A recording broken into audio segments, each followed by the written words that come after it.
Hey fam, before this episode of the Prophetic Listening podcast airs, I want to remind you guys that the Prophetic Listening Summit is taking place on Saturday, December 30th. If you have a passion for hearing God's voice, for discerning his will, for understanding what he has for you, particularly in the new year ahead, I want to invite you to join me on this summit live. This is a really exciting opportunity to experience prophetic listening, to get God's guidance on 2024, and to also get his perspective on the year that has elapsed so that you can enter the new year with fresh eyes and fresh heart for what he has for you. Also, if you register by the 16th, okay, that's in a few days from now, if you register by the 16th, you will get a complimentary copy of the Prophetic Listening Method book. Okay, so make sure that you register by the 16th in order to get that bonus. You can still register after the 16th and before the 30th, but you're just not going to get that book. So make sure that you register in time. All the proceeds from this summit will be going towards programming for the Center for Prophetic Listening in 2024. In order to register, make sure that you go to propheticlistening.com/summit event. That's propheticlistening.com/summit event. Thanks, guys. Hey fam, welcome to the Prophetic Listening Podcast, the art of hearing God's perfect will. The podcast that invites you to tune into God's guidance and discover his flawless plan for your life. I'm Michelle Honora, your host, and I'm thrilled to have you here. I'm an author, speaker, and spiritual direction coach, as well as the founder and director of the Center for Prophetic Listening. In a world filled with noise and distractions, finding clarity in God's will can be a challenge, especially if you're facing significant life transitions. Whatever challenges you're encountering, you're about to learn how to discern God's perfect will for both significant and everyday situations. So tune in, open your heart, and embark with me on this sacred quest to hear God's voice and discern his perfect will for your life. Welcome to the Prophetic Listening Podcast. Hello, hello, hello, everyone. Welcome to another episode of the Prophetic Listening Podcast. Super stoked that you are here. Today, I have a very special guest with me. He actually hails all the way from Norway. His name is Peder Tellefsdal. Did I get that right, Peter? Yes, that's Okay. so good. I'm impressed. Good. I'm happy. So he's a speaker. He's a consultant on climate communication. And he basically helps people radically shift their story and their messaging around the issue of climate change. He's done a TEDx talk. He is a really well-known speaker in this space. He also helps church leaders in their messaging of the gospel to get clarity around the gospel so that this next generation can understand the magnitude of what Jesus has done for us. So I'm really, really excited to have him on here. He's currently working on a book that is centered around the gospel and how it's presented and the messaging behind it. I can't wait for that book to come out, y'all. I'm going to be one of the first to buy it. So Peder, welcome to this podcast. Thank you so much for joining me. Oh, thank you. So cool to be here. Yeah. Now, okay, so you are the first, I think you're the first international guest I've had on this First show. Norwegian, right? Yes, first Norwegian, that's Yeah. for sure. I have another guest from Kenya who's going to be on the show, but you're the first Norwegian. And tell me a little bit, I'm just curious. In Norway, how prevalent is Christianity, the gospel, the church? I mean, for us Americans, most of our audience are Americans, or our listeners are Americans. How prevalent is the church and Christian faith in a European country like Norway? So by prevalent, I told you about some vocabulary stuff. Like prevalent, is that like Sorry. Yes. how far reach does Christianity have in the Norwegian population, or Yes, you got yeah? it. So how Yeah. common, how embraced is Well, it? In so America, it's very much the Bible. sure. Well, I guess we have the cross in our flag.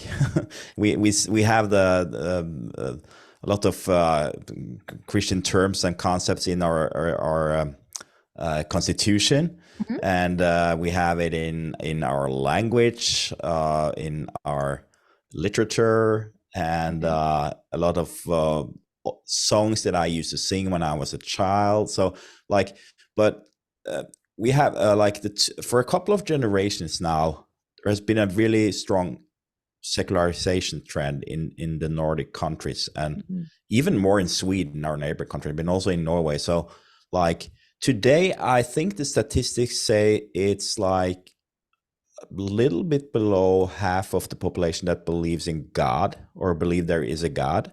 Wow. And then there is kind of 30% ish that say they have like in some kind of active faith, or like they practice the faith in Mhm. some way.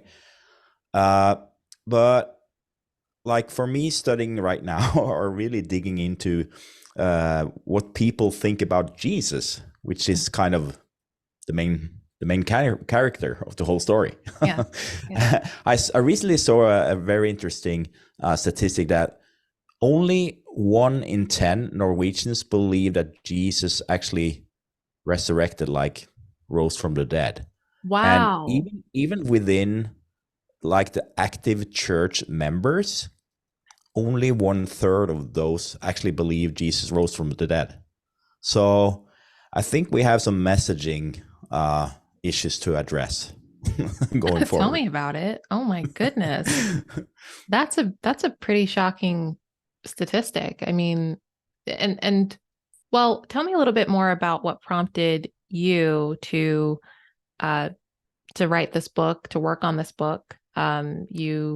You already have a pretty well-known reputation in the climate communication space, but tell me what made you decide, hey, I need to take on this project about the gospel and the messaging around it.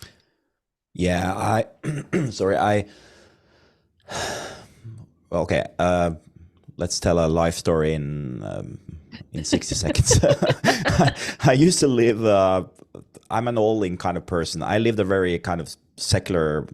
I lived my life based on a secular worldview, Mm-hmm. living in Oslo, or the capital of Norway, and I was pretty successful. I was in politics, and I had a good job, and I earned a decent amount of money, and I really started a life of like uh, really egocentric, ego-based lifestyle that over time made me feel like two different persons. Wow. So because I had my conscience and everything, but I was kind of trying to just ignore that. And over time, uh, uh, when I when I looked at myself in the mirror, I didn't recognize the person looking back at me. So it had to just explode at some point, and it did. So I was so full of self-hatred at one point that one evening I picked up the phone and I called. I didn't know if it was the right place, but I called AA, Alcoholic Anonymous, and the day after I went to a meeting and I just poured out my sense of guilt and shame, put it out all out there, and from that moment, that was like the moment where it all started to shift, or all started to turn. And I got to experience grace, which I knew nothing about before that. And over time, I also got to know what the gospel is all about. Mm. And it changed my life profoundly. And I was being transformed from the inside, still being transformed from the inside. And that's my biggest wish for everybody, every person I meet, to receive the same gift. So that's my that's what drives me. And having such a unclear messaging around the Christian core belief and the core message of the gospel in my country, and probably also in a lot of other countries, just being a professional communicator, I have to do something Yeah. with it.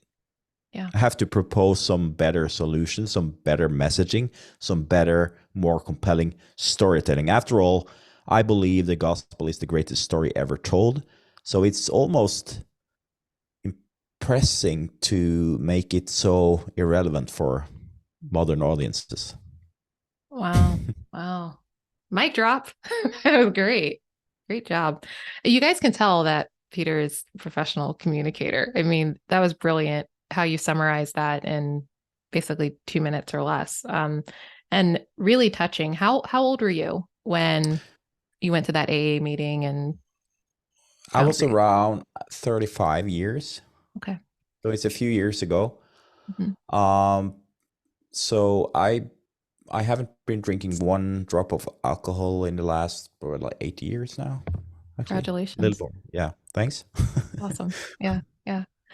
Okay. So, one of the things uh, that I find to be pretty compelling about you as an individual, your you your communication style is very, very European. It's very Norwegian. In America, we are very, hi, how are you? What's going on in your world?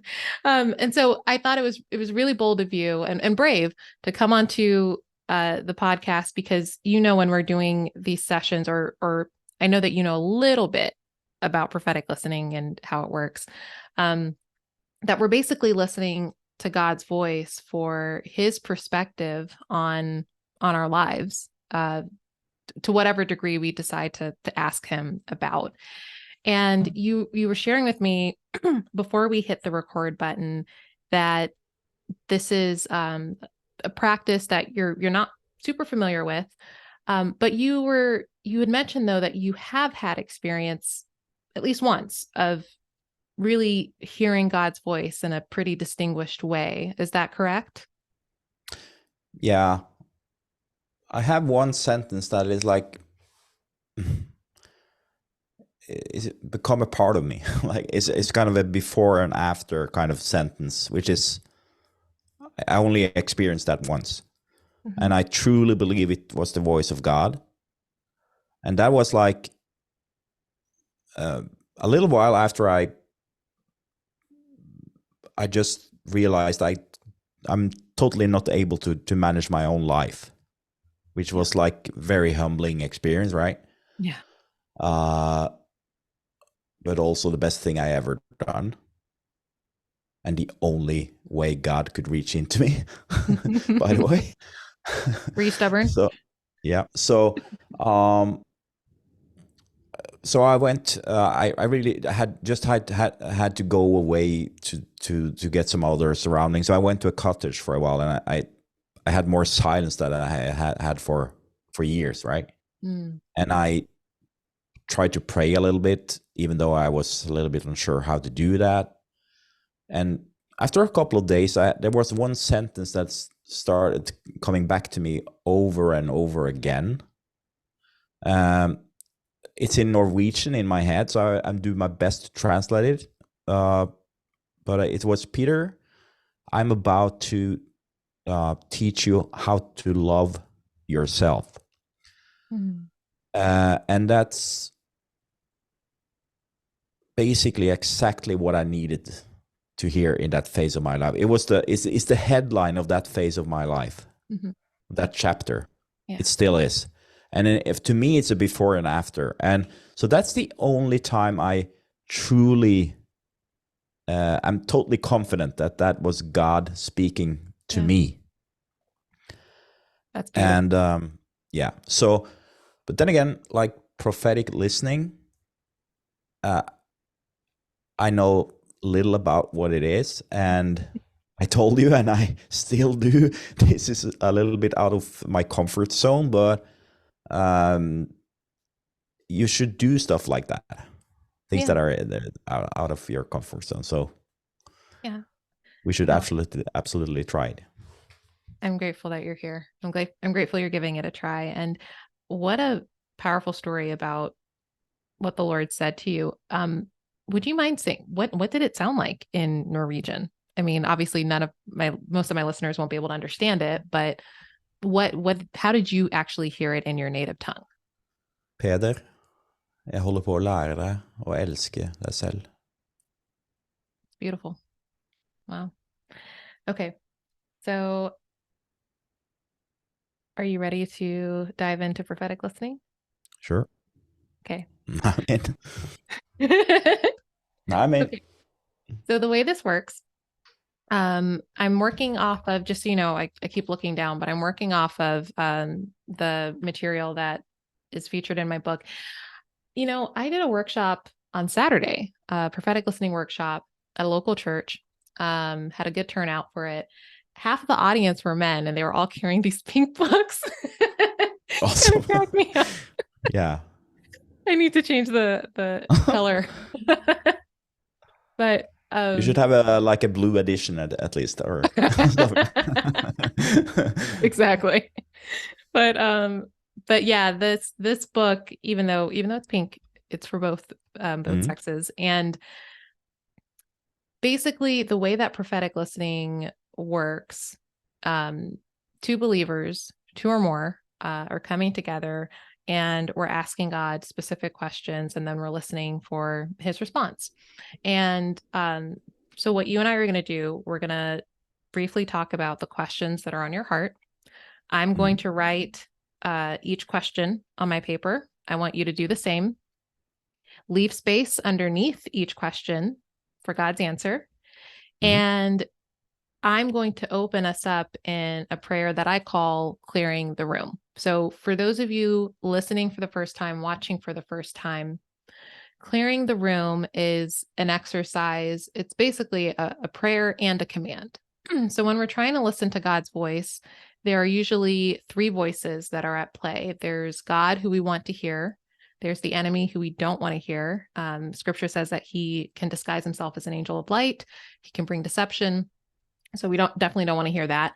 And then there's ourselves, our flesh, our own thoughts, our own wills, how we want things to happen. So when I'm clearing the room, I'm getting rid of all outside influences, and we're just creating a zone of safety so that we know when we're listening for God, we're hearing his voice and nothing else getting in the way. Um, the other piece that I want to mention, uh, since you said, Peter, this is a relatively newer practice for you, and I have no doubt that you do hear God on a regular basis, but sometimes it's a matter of, how do I increase my sensitivity Mm. to his voice? Kind of like a radio. If you need to tune into a specific station, right, you have to turn the dial.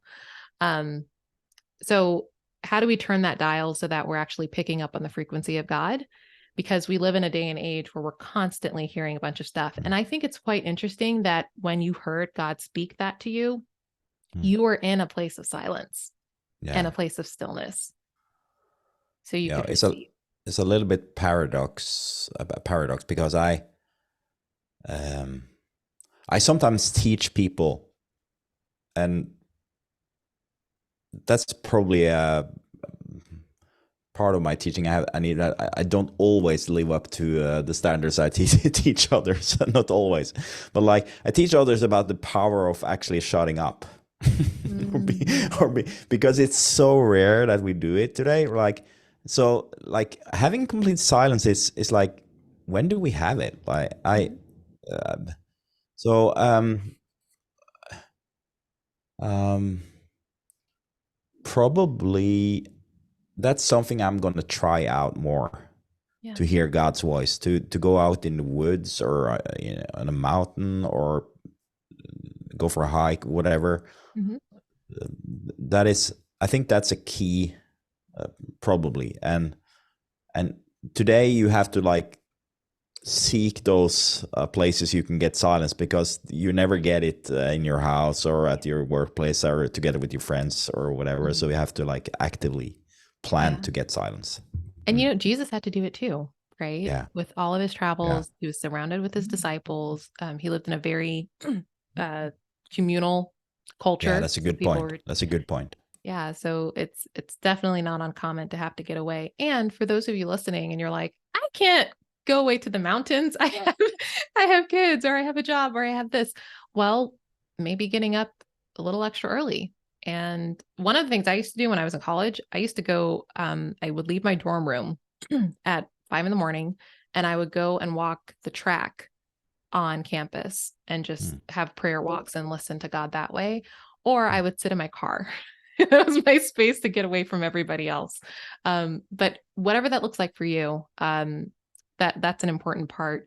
So really quickly, are you familiar with the four keys to hearing God's voice, Peter? Nope. Okay. So now you're gonna learn it. So, and this is not something that you have to use, but it's a pretty cool tool that I like to use, and I think can be very helpful in hearing God's voice. The 4 keys to hearing God's voice, you want to use them in this order. First key is to be still, kind of what we were just talking about, finding that place of inner stillness. Second key is to picture Jesus. So you had stated that, roughly 10% of people don't believe that the Lord rose again, but you and I know that he did. And so when you are picturing Jesus, you're basically reminding yourself that he is risen, he's with you through his Holy Spirit. So one of the things I like to do is sometimes I'll just close my eyes and I'll just imagine that he's right next to me in the room. And, I'm picturing him and what he has to say to me. The third key is to tune into spontaneous thought. Now, what I mean by spontaneous thought, and I know there's a language barrier, so I'm gonna explain it a little bit more. But I don't know if you've ever maybe washed dishes or were driving, or maybe you're on a train or something, and a thought just comes to you. Or maybe a feeling bubbles up inside of you, or maybe you see a picture in your mind's eye, but you didn't create it. It just came to you. That's what I mean by spontaneous thought. So when you were in that, did you say it was a cottage in the kind of middle of the woods? What did that, when the Lord kept repeating that sentence to you, what did that feel like? Was it something that just kept coming to you? Yeah, it kept coming to me, and it was such a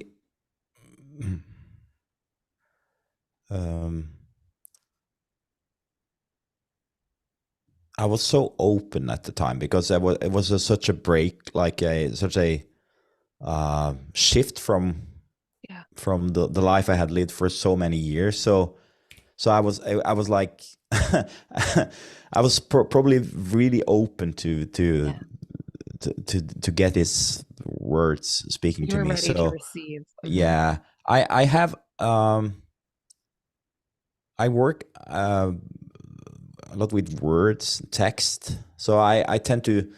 My wife is much more like visual. She gets to see things she gets some pictures or like images in her head, and she can also when she became a believer also as an adult. The first couple of years, she got a lot of images like that was really meaningful to her. Wow. And that's how she understands the world, and she talks in a more like creative, more visible what's the word, like so that matches her personality and the way she understand things and see connections and stuff like that. I'm a more like a, I wouldn't say rational, but like I words works really good for me. Like good. So this like, and that sentence I got, like, Peter, I'm learning you how to love yourself. It sounds a little bit like, it's not like a groundbreaking sentence. It sounds even a little bit cliche maybe, but to me in that phase it made totally sense, and I was so confident. Yes, okay, I understand. I understand. I know you say that maybe it wasn't groundbreaking, but for you, if you were dealing with some serious self-hatred, as you described, that is groundbreaking. Yeah. That's huge. Yeah. Okay. So the third key, like I said, is to tune into that spontaneous thought, what's coming to you. The fourth key is to write it down. All right. So whatever it is, you want to write it down. You good? Yep. Okay. I'm good. Sometimes I can't tell with your expressions what you're thinking. Okay. All right. So tell me about the questions that you would like us to just bring before the Lord and ask him. Hey, fam, I want to thank you for taking the time to watch this episode. I really, really hoped that you were blessed by it. If this taught you anything, about hearing God more clearly, about listening to Him with other people, if it inspired you watching other people connect with the voice of God, I want to encourage you, share this show. Don't be greedy. Don't keep this all to yourself. Share this show. Let other people know about the Prophetic Listening podcast. Share it on your social, text a friend about it, bring it up in conversation, whatever that looks like for you. Also, if you could do me a huge solid and leave a review, guys, that helps increase visibility. There is nothing like word of mouth traction. So please leave a review. Lastly, if you want to connect with me on social media, you can hit me up on Instagram at @themichelleonora. You can also find my work, my resources, my e-courses, as well as the certification program on www.propheticlistening.com. Thank you again. Tune in to the next episode. We're here every week. Can't wait to see you on the flip side. God bless.